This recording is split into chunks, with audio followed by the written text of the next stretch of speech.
Prasmes plus jaunatnes līdzdalības projekts. Domā atbildīgi, rīkojas ilgspējīgi, tuvojas noslēgumam. Tāpēc aplūkosim, kā tad mums ir gājis un kādas aktivitātes projekta ietvaros tika īstenotas.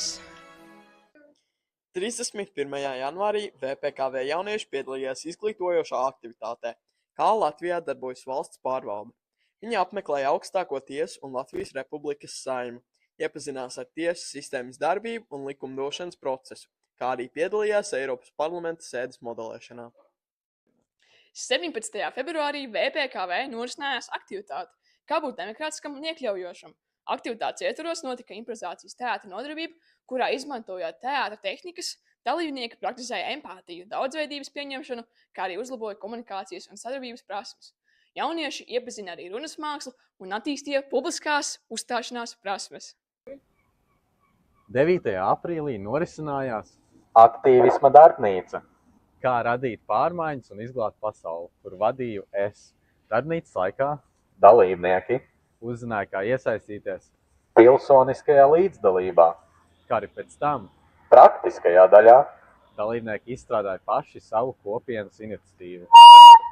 10. maijā šeit, Liepājas ielā, Viļu vēstnieki, jeb vēstnieku skola, organizēja tādu kā telti, kur jebkurš cilvēks varēja atnākt, uzzināt par jaunajām vēlēšanu biļetēm, varēja piedalīties tādā kā klusajā piketā, kur viņi varēja izteikt savu viedokli anonīmi pilnīgi, un vēl arī uzzināt par pilsonisko līdzdalību.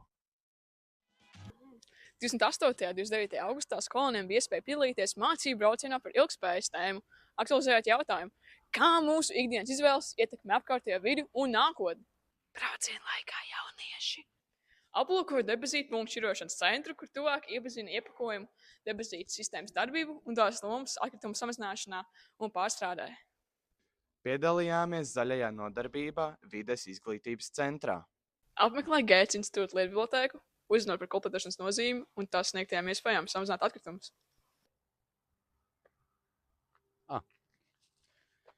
Apmeklēja Getliņa eko ekskursijas laikā, iepazinoties ar modernajām atkritumu apsaimniekošanas tehnoloģijām, kā arī jaunieši saprata to, cik svarīgi ir šķirot atkritumus un arī cik ļoti tie atkritumi smird. Papildus jaunieši devās arī izzinošā apmeklējumā uz Rendas hidroelektrostaciju un iepazina, kā darbojās mazās hidroelektrostacijas. 4. septembrī norisinājās pasākums Kā būt videi draudzīgam, kur 10. klases skolēni uzzināja par videi draudzīgu dzīvesveidu un gāja cauri dažādām darbnīcām par dārzkopību, pārtiku un atkritumiem. Pasākuma noslēgumā notika parlamenta plenārsēdes simulācija, kur skolēni debatēja par dažādām vides un ilgtspējības jautājumiem. Oktobrī VPKV skolēniem bija iespēja piedalīties video sižetu un komiksu konkursā. Uzdevums bija izveidot stāstu par klimata pārmaiņām, videi draudzīgu uzvedību un cilvēka attiecībām ar dabu, kā arī ilgspējīgu dzīvesveidu un idejām, kā samazināt savu ietekmi uz vidi vai veicināt zaļāku nākotni. Darbi ar visaugstāko žūrijas novērtējumu saņēma nominācijas labākais video sižets, kā arī labākais komiks un pārsteiguma balvas 50 eiro vērtībā. Novembris – ilgtspējīgo paradumu mēnesis VPKV. Šeit īstenojām 4 tematiskās nedēļas.